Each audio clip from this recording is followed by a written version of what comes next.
Hello friends, आज का topic है हमारा गति, मोशन, जो कक्षा 9th के विज्ञान से लिया गया है।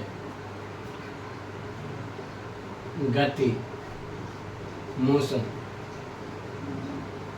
अब टॉपिक स्टार्ट करने से पहले यदि आप हमारे चैनल को पहली बार देख रहे हैं तो प्लीज़ सब्सक्राइब कर दीजिए। इस चैनल पे साइंस और मैथ के कक्षा 7वीं से 10वीं तक के वीडियो अपलोड होते रहते हैं, जो NCERT और CBSE सिलेबस पे आधारित होता है और आपके पढ़ाई लिखाई में हेल्पफुल हो सकता है, मददगार साबित हो सकता है।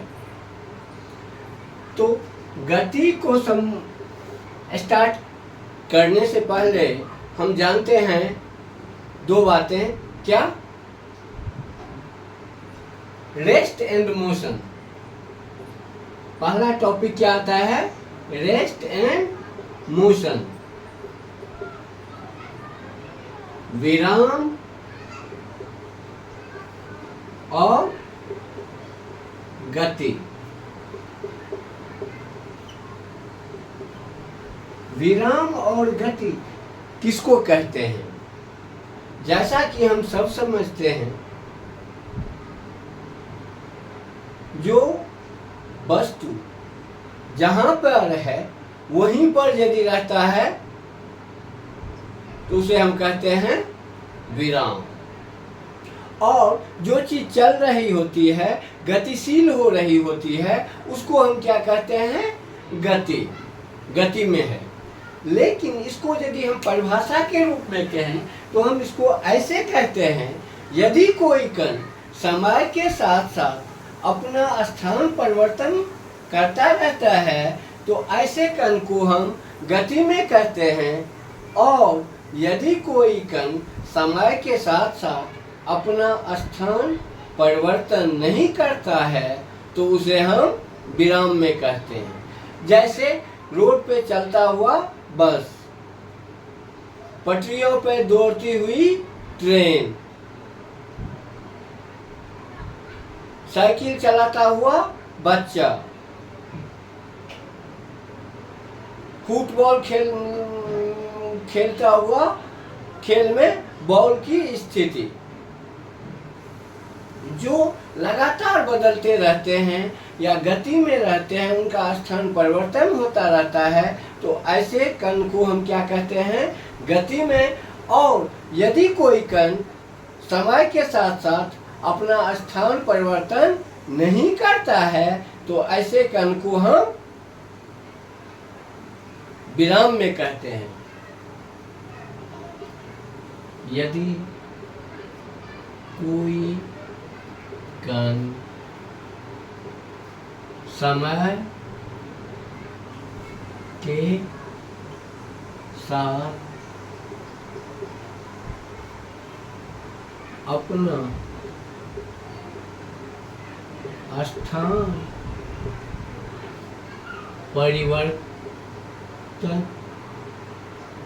परिवर्तन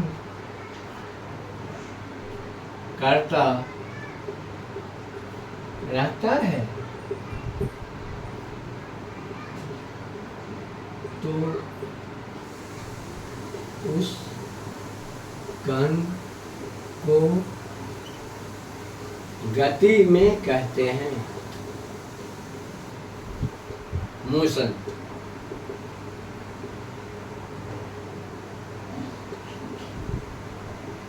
कहते हैं। और यदि कोई कण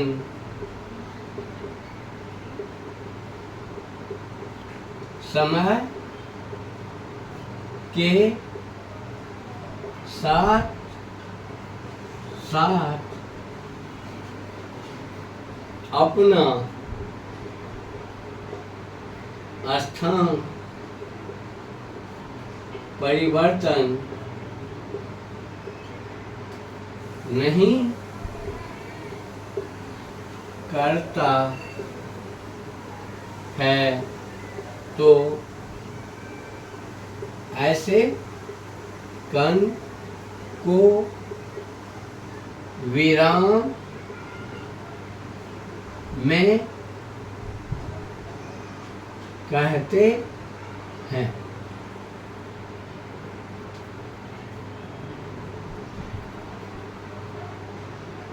अब गति में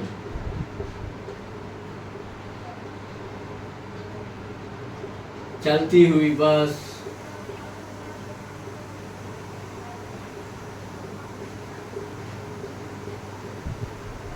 पटरी पर दौड़ती ट्रेन, विराम।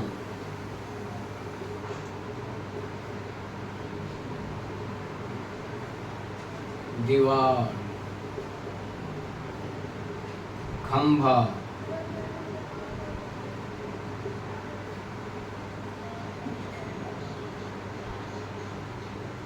भवन इत्यादि। अब समझ में आए? अब नेक्स्ट टॉपिक है हमारा, इसमें आता है डिस्टेंस और डिस्प्लेसमेंट। डिस्टेंस और डिस्प्लेसमेंट,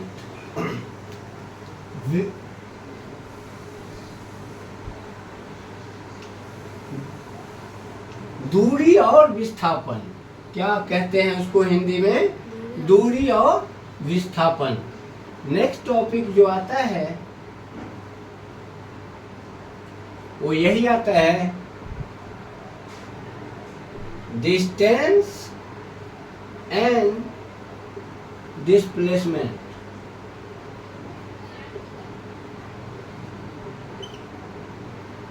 दूरी और विस्थापन।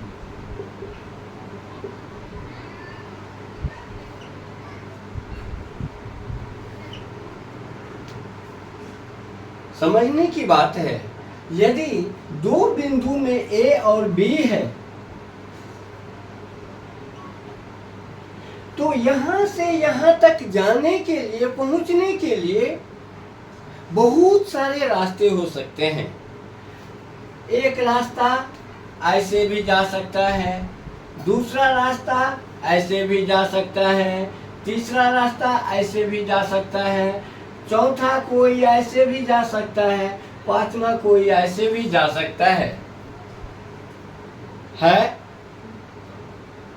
तो दो बिंदु तक जाने के लिए कोई कण जिस रास्ते को पकड़ता है, जिस रास्ते से होकर गुजरता है, उस रास्ते की जो लंबाई होती है, उस लंबाई को उस कण के द्वारा तय की गई दूरी कहते हैं।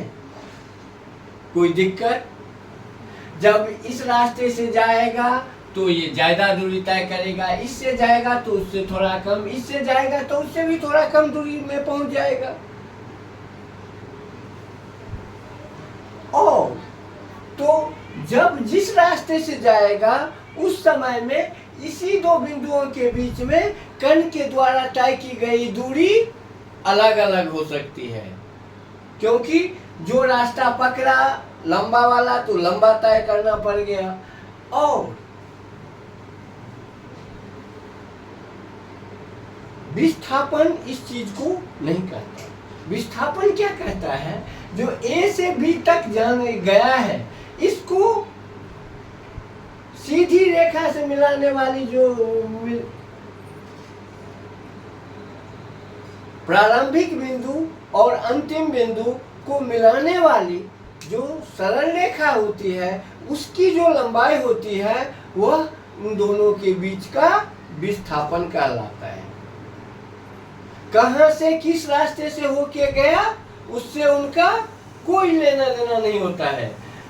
विस्थापन उस चीज को कहते हैं प्रारंभिक बिंदु और अंतिम बिंदु को मिलाने वाली सरल रेखा की लंबाई को उस दोनों बिंदुओं के बीच का विस्थापन कहलाता है, या दोनों बिंदुओं की बीच की न्यूनतम दूरी को विस्थापन कहते हैं। जो सीधी रेखा होगी वो सबसे न्यूनतम दूरी होगी। अब इसी को कहते हैं, यदि कोई कण एक बिंदु ए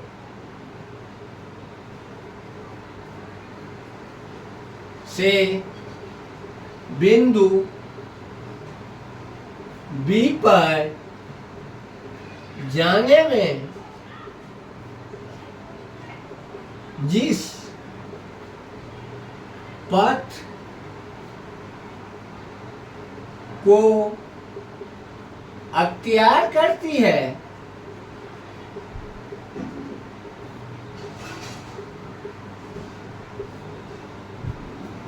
उस पथ की वास्तविक लंबाई को उस कण के द्वारा तय की गई दूरी कहते हैं। अब विस्थापन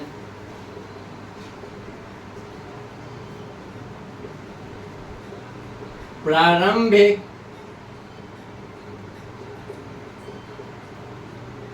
इनिशियल प्रारंभिक बिंदु इनिशियल पॉइंट और अंतिम बिंदु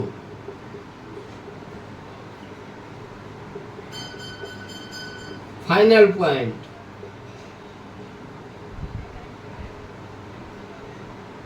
को मिलाने वाली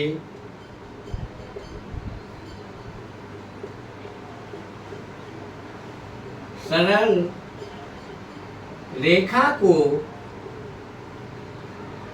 विस्थापन या डिस्प्लेसमेंट कहते हैं।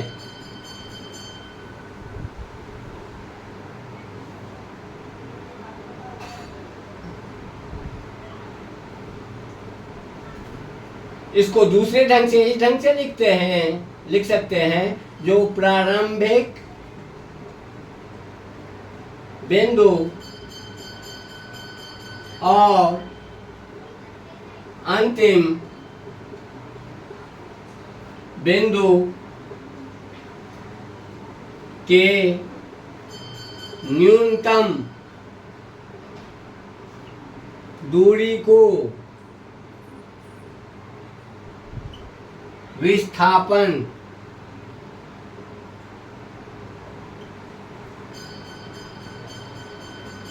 कहते हैं। अब दूरी और विस्थापन बहुत अच्छा टॉपिक है और इससे इंजीनियरिंग और मेडिकल में सवाल पूछे जाते हैं। इसके कंसेप्ट को समझना, दिमाग में बैठाना बहुत ज़रूरी है। एक हम अच्छे एग्जाम्पल देके आपकी कंसेप्ट को क्लियर करने की कोशिश करते हैं।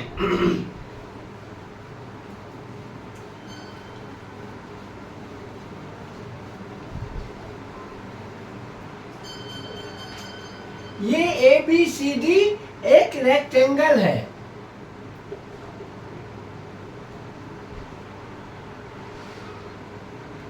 ये AB है 12 सेंटीमीटर और AD है 5 मीटर।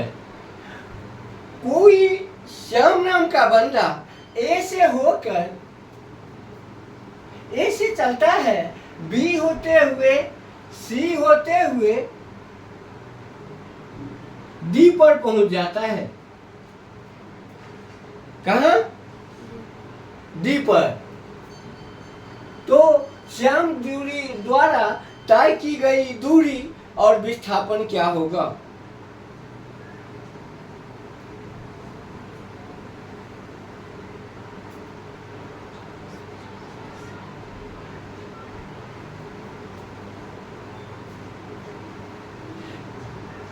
अब जैसा कि हम लोग जानते हैं तय की गई दूरी क्या होगी, वो श्याम जिस जिस रास्ते से होके गया है उस रास्ते की टोटल कुल दूरी को जोड़ देंगे।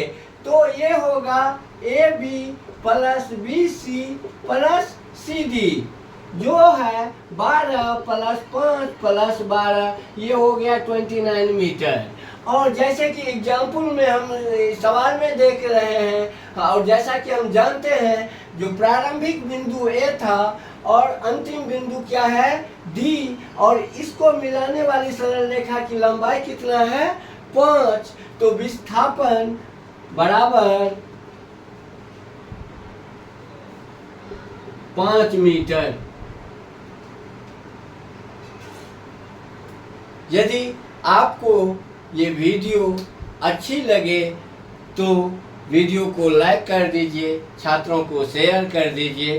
धन्यवाद। इस चीज़ों को समझने के लिए और भी बहुत सारे एग्जाम्पल दिए जा सकते हैं और बुक के सहारा लिया जा सकता है, और न्यूमेरिकल प्रॉब्लम बनाने के लिए एडिशनल बुक की भी ज़रूरत पड़ती है। धन्यवाद।